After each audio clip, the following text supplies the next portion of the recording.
Hello. Thank you for joining us today. Today's parent workshop is focusing on creating space to connect with your teen. We're going to look at these three topics as we work through this workshop. The first one is understanding teen development. We're then going to focus on creating space for conversation with your teen. And then we're going to talk about establishing healthy relationships with them. And it's not just the relationship that we have with them, it's also teaching them how to have relationships out in the world, friendships, romantic relationships as well. So with teen development, it's really important that we start here because this will, once we have the understanding of where they're coming from physically, cognitively, it really helps us lay this foundation of connecting with them. You know, development is a lifelong process, right? Things don't stop once you've hit puberty. We're changing as adults. Things, happen in our lives. And this teen phase, this teen development, really some enormous changes take place in all of these categories for them. And it really helps. They're starting to develop attitudes and values, right, that guide their choices in life and their relationships and how they move through the world. So when we're looking at the physical development, we're really looking at, for the preteens and teens, is that puberty stage. And for many, there's a lot of uncertainty. There's a lot of comparing themselves to their peers. Sometimes there's this feeling that things are just changing and happening overnight. So there's a lot of uncertainty there. So they're starting in that kind of mind frame. Then we have the cognitive and the emotional development, which I like to join those two together. And I call this phase in teen development the brain remodeling phase. Because there are things that are being pruned away in their brain, connections and ways of thinking that they had from when they were little, when they were toddlers, that they don't need anymore. So the brain is pruning away those types of thoughts and processing, while other connections are being strengthened. And the pruning and the remodeling begins at the back of the brain.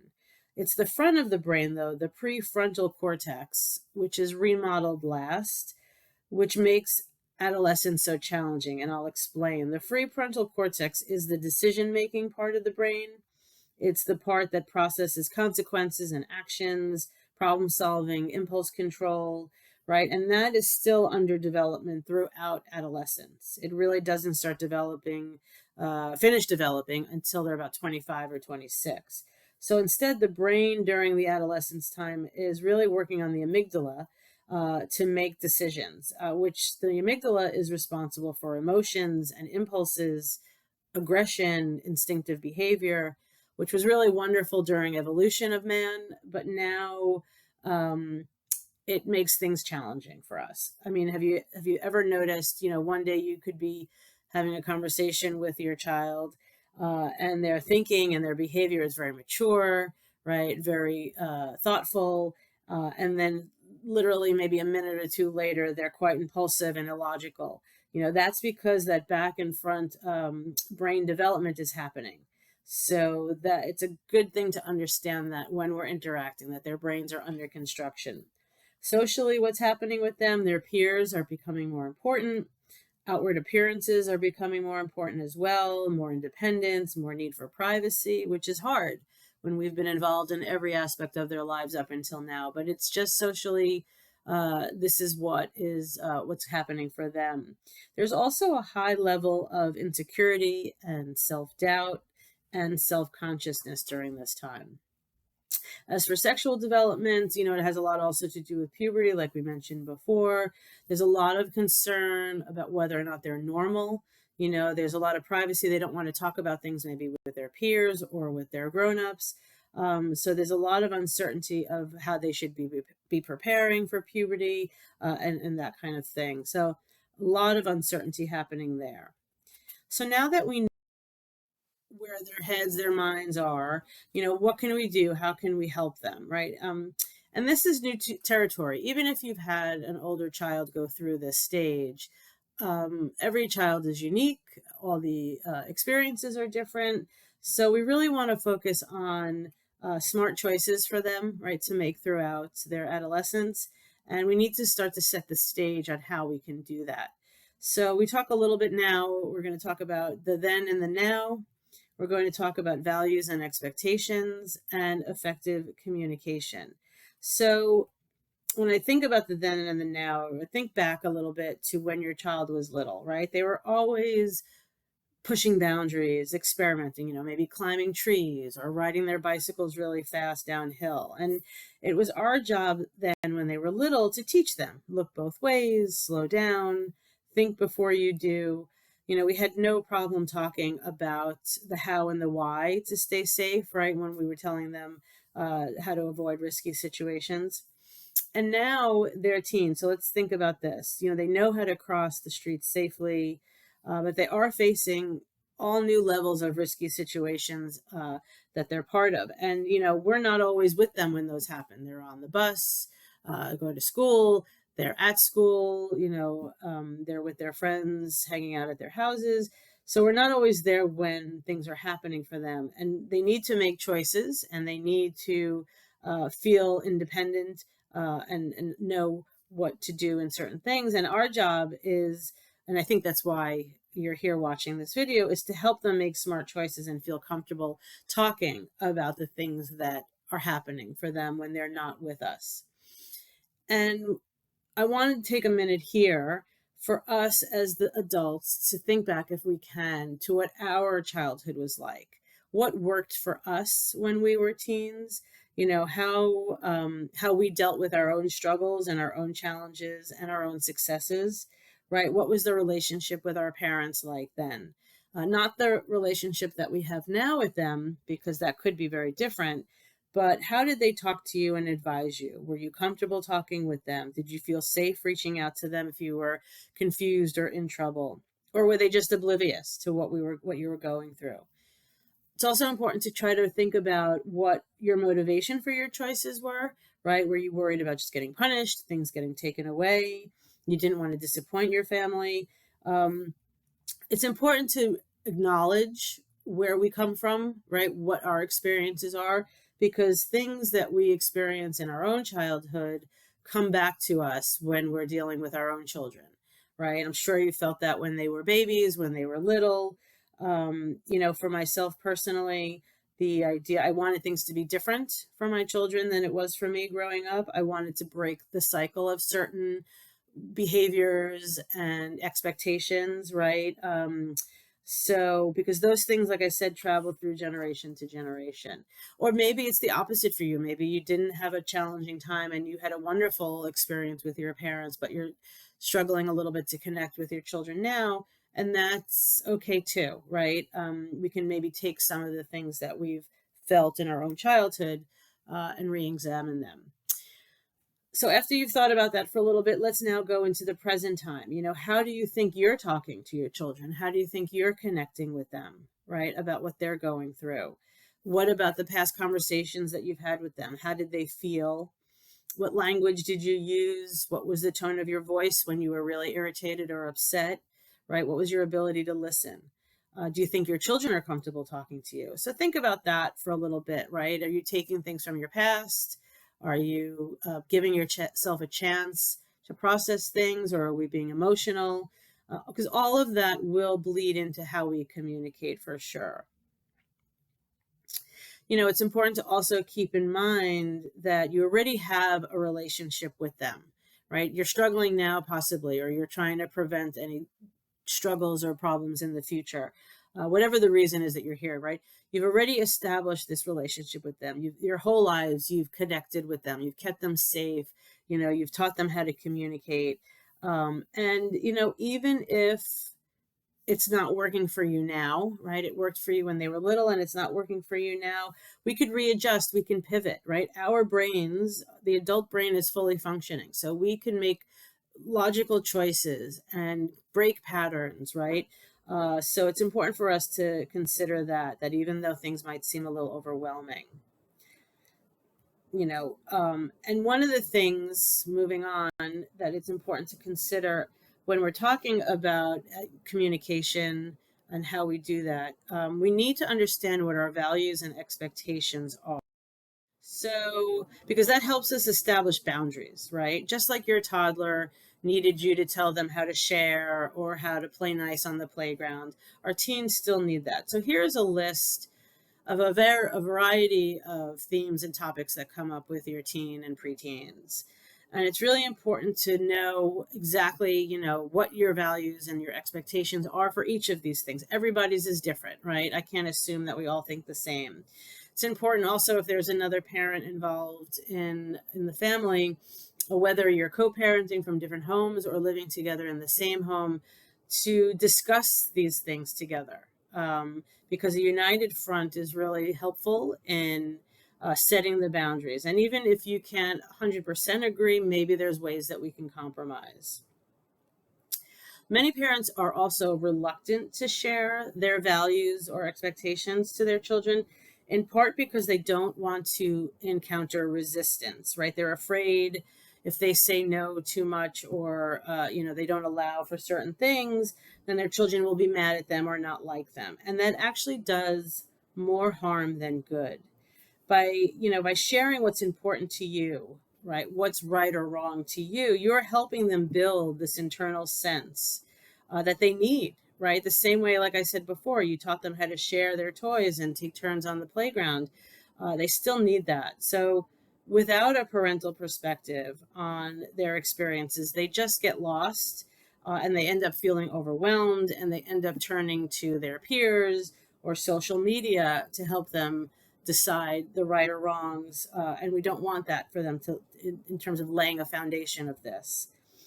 But also, it's really important to keep in mind, they'll take in what you're saying about these things. They'll consider, what's important to you. But the reality is that they may not agree, right? Especially now at this stage where there's pushback for sure, and that will change, with their own experiences, because they are their own people.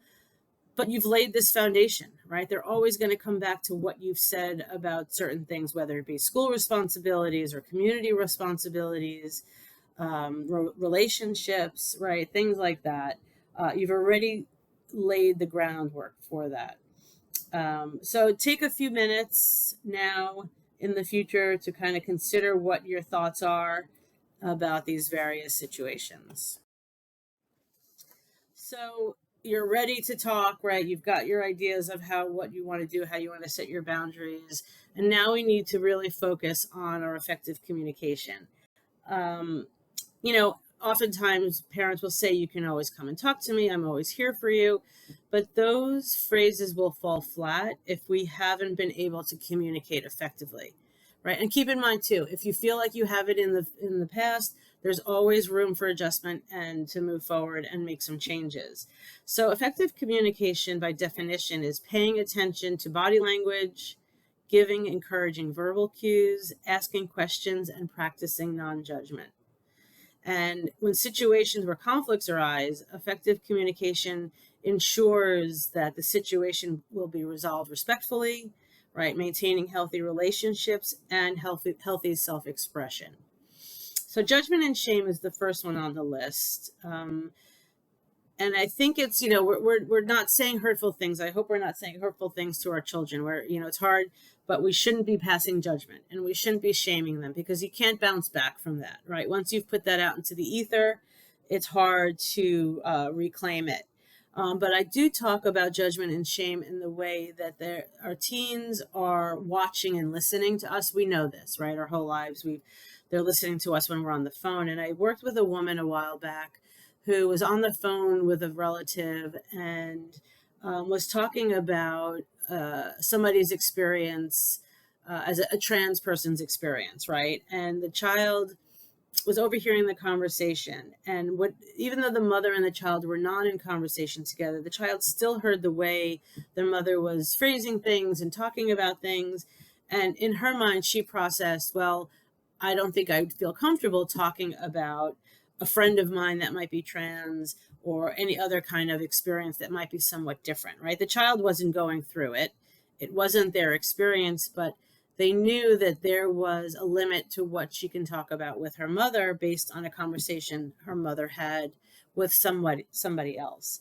So, that has its effect on whether or not your child is going to come to you to talk about things if they feel or they've heard you talking a certain way about a group of people, a certain experience. So just keep that in mind. Respecting and validate, we tend to try to fix things for our children all the time, right? We tend to downplay the disappointments, possibly too. And our teens definitely don't want us to fix anything. They want us to empathize, right? They want us to, so we would use reflecting statements like, wow, that sounds really difficult, right? Things like that help validate what they're feeling. When I say don't be a dictator, you're going to set your rules, you're going to set your boundaries because they need it and it's important. But you have to also recognize that there might be questions. Well, why? Why can't I do this? And it's really important that you have an explanation ready. One of my children wanted to drive down to the beach, and they're new drivers, and I wasn't comfortable with them being in the car on the parkway. So we explained what it was, and we came to a compromise where they were able to go and do the thing that they wanted to do, instead of the outright no. And even get some of their feedback. Like I said, my daughter and I, we worked on a way to kind of compromise. So it's important, if they're going to a party or they're doing something new and they want to stay out a little bit later and the curfew is a certain time, ask them, what do you think is an appropriate time for you to come home, right? Maybe, and that shows them that you're willing to listen to them as well. Giving praise, we tend to give praise to our younger kids. Great job, new thing that they've learned. We tend to not praise our adolescents as much and as often, right? Because they're distancing themselves from us, and we're certainly as parents not cool anymore, maybe in their eyes, but they still want to hear it. They still need it. Controlling our emotions is really important. We're the adults. Like I said before, our brains are fully functioning. So we need to be the one to take some deep breaths. Or what I often do is, if the conversation is getting heated and we're not getting anywhere, we're talking in circles and we're yelling, I'll say, let's put a pin in this. Let's come back when we're all, a little bit cooler, clear-minded, things like that. So you can change that way of arguing and discussing things. And doing things together is really important, even though, like I said, friendships are important to them and they might not want to spend as much time with us. Just sitting on the couch watching TV, or going for a ride to do errands together, or go grab something at Starbucks, right? When you're not talking to them about school or things, we're not asking those probing questions, right? You can just hang out and have some fun together. I think that's a really important way of feeling comfortable and connected. So you've done those things, right? You're kind of working through the effective communication models that we shared just now. And now you're in the middle of a conversation, right? Your child has come to you about something that they're worried about, they're thinking about, something that concerns them. So we need to play with our A game, right? We need to make sure that we're ready for this. So the first thing is to listen more than talk. They're telling us a story. The story might be out of sequence or there's information missing. Let them just speak. Let them have their say what's going on. And then you can go back and you can, you mentioned this, but I don't understand. And then you can go back with the questions. It's just really important that they kind of get the information out without the questions, because questions can shut down a conversation. If it's not a good time for you to talk, be honest. I really want to hear this story. I'm happy that you came to me. Can we talk about it after my work call? I'll come find you in your room, right? Be honest about that. You don't want to do a conversation halfway. Confirm what you're hearing, right? Sometimes they'll ask you questions and you're not really sure, is this really what they're asking me? So just say, help me understand, or can you explain that a little bit more, right? To make sure that what you're hearing is really what is really happening. And answer questions simply and directly, right? Factual, honest, short, simple answers, not opinions or judgments. Admit when you don't know the answer to something. If they ask you a question, you can look it up together. That's a great way to kind of connect on something. Reassure them. Again, reassuring them that they're normal, things that they're going through. A lot of their questions and their thoughts are, due to relationships or what's happening to them physically, and even if you have never had that thought, or if you have never questioned something in that way, just reassuring them that there are others out there that have had that is really important. It helps a child feel connected. Don't jump to conclusions. I am guilty of this all the time. You have a child asking you a question about something and you immediately think that's what they're doing or that's what they're faced with. For them right now, it's also just a lot of information gathering. Doesn't mean if they're asking you about drugs that they're, out there doing drugs, right? It's just they're curious. Think back to when they were little, all the why questions, all the many questions that they would give you to try to understand what the world was like. They're still doing that. Teachable moments, I think that's really important to take a minute. Oftentimes if I'm sitting watching TV with my daughter or my son and something, is said or something happens on TV, I'll be like, well, what do you think about that? What would you do in that situation instead? Right. And it kind of helps start a conversation because it's hypothetical. It's not what they're going through, but it just kind of gets you aware of where their minds are at and what they could be struggling with. Assisting with problem solving, again, not wanting to fix it, but really during the conversation, talking them through ways of figuring out how to solve the problem, identifying an issue, figuring out the different choices, considering the consequences, right? You're giving them tools in the conversation because there are going to be times and places they'll be doing things and you're not there to help solve that problem. So the conversations that you have talking about things, you want to give them the tools that they need. Teaching assertiveness and not aggressiveness is really important. We're talking about risky situations here, right? So the idea, I've been doing some research that girls especially find it difficult to get out of risky situations because oftentimes they worry about hurting someone's feeling, or maybe they'll be excluded from their peer group, right? The need to be nice is very problematic in navigating risky situations. And also girls are expected to give an excuse as to why they don't want to do something. So really empower them to say that no is a full sentence, right? You don't need to give any more information about that. So really finding their voice in conversations that you have with them is key, right? You could do some role playing there.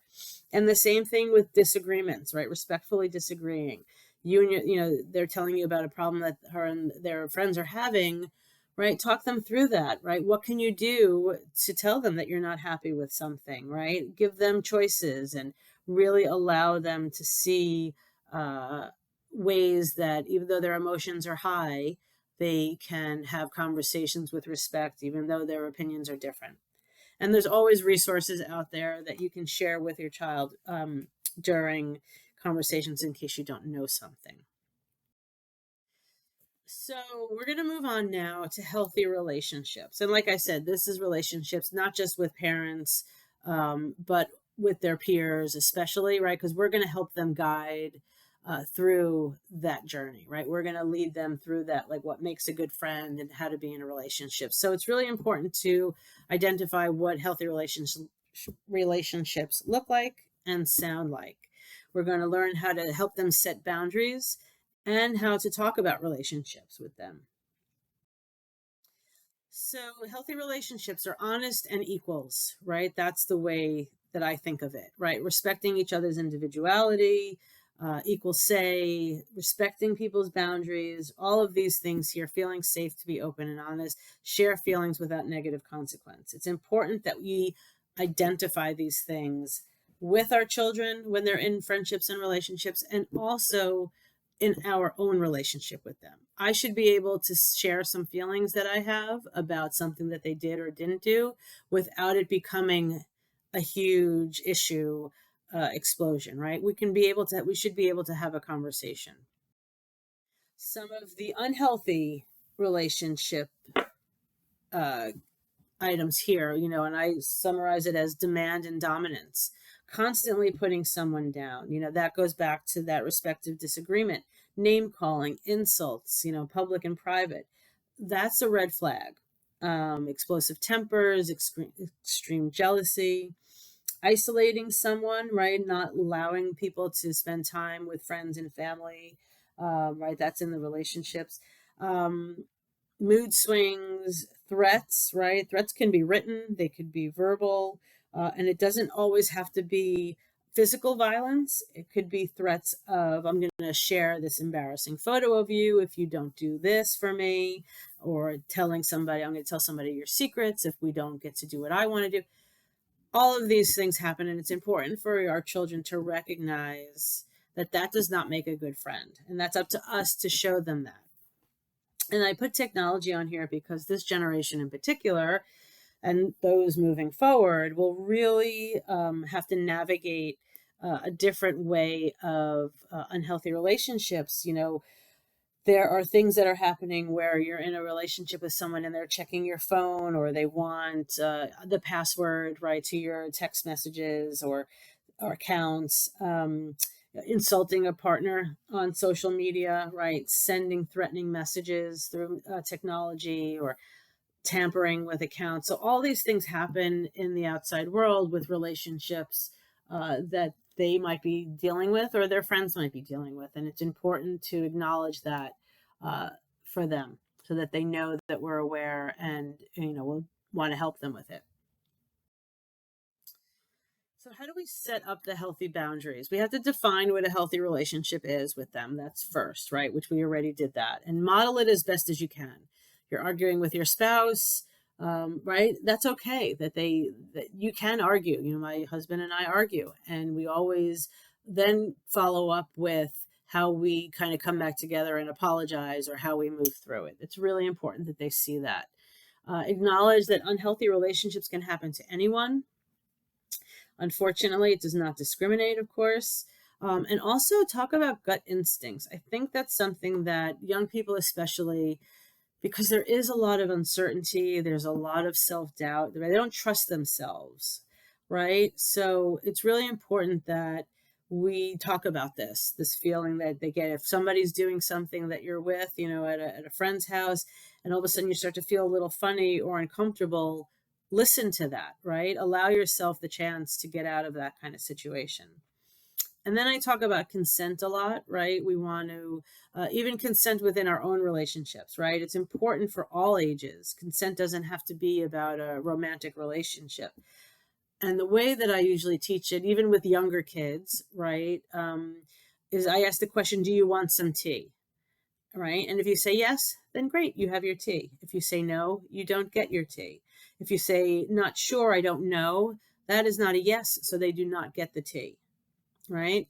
Or they say, no, I'm not sure. Oh, but you had it yesterday, right? But I don't want it today, right? So that's not a yes, so we don't give them the tea. And obviously, if somebody is sleeping or unconscious, that is definitely not a yes, and they don't get a cup of tea. So it's really important to, for boys and for girls, all genders, everything, to really understand the power of consent and how important it is. And it could be just as, can I take a picture of you? Like I said, can I touch your hair? The answer is no, right? But you let me take your picture yesterday. Well, I don't want it taken today. And that should be enough. Role play is really important to helping set up boundaries, right? Like, so you're going to go to your friend's house and there's going to be some people you don't know there, whether it's like how to engage in social conversation, or how to say, you don't want to do something that's happening. Really important to role play with them, and, emphasize that it helps them. This isn't about you per se. This is about them feeling comfortable in maybe tougher situations. And then finally, the deal breakers. So it's really important to discuss the difference between the less ideal behaviors that happen in a relationship and what the deal breakers are, like those real red flags. It helps them think about what their boundaries and limits are. And it guides them, to reflect on whether a relationship is important to them and what they're willing to do or give up for that relationship to continue. And I always think of that Seinfeld episode where Elaine had a boyfriend and they were going to a football or a hockey game, and she goes to pick him up and he comes out of the bathroom with his face painted in the team colors. And, is that a deal breaker, or is that a less than ideal behavior, right? And I remember joking about that with friends at one point. But so it's really important to kind of understand where you stand. And some things like, threats and violence, not treating with respect, those things should be red flags and deal breakers for sure. And how to talk about relationships, assess your own relationship values, right? Speak of your own experiences, age appropriate, right? Struggling and through your teen years with your relationships and whatever you feel comfortable sharing in older relationships. It really is important for them to understand that relationships have ups and downs, right? Offering other perspectives in dating. There's always this idea of romanticizing relationships. But the reality is relationships are hard and, they do have their ups and downs. Discuss warning signs, which we talked about already, how to disagree in respectful ways, right? Really model that for them. And talking about revenge. And I bring this up because, again, emotions run high, feelings are hurt, and sometimes it's all about like hurting that other person. And especially with technology, that can make it a lot easier, right? You can share those unflattering photos of your ex. You can post a comment on a social site about something that they did that's super embarrassing. So you really want to make sure that you acknowledge the pain that's there and the respect for privacy, because you don't want them to be on the receiving end of that and you don't want them to be on the giving end of that. So it's really important to kind of go through that. So that is it. When I did this live, we asked questions. Unfortunately, this is taped, so we're not able to do that. But if any other future parent workshops are available, we're doing a digital engagement and well-being in November of 2024. We're going to do another one for parents where it's about the sandwich generation, right? Dealing with our aging parents and our children, and we're stuck in the middle, how that could be good, blessings and struggles. So we're going to talk about that. But if you do have any questions, if there are things that you feel that you need to talk more about, I'd be happy. My email is here. I'd be happy to talk with anyone or send resources and things like that. So thank you. Thanks for joining us today.